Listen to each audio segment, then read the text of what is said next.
شدت انفجار انقدر زیاد بوده، هرچی ماشین بوده اینجا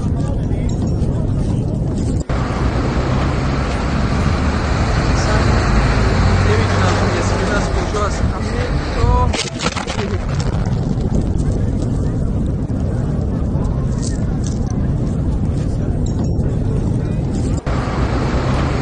سالن واردات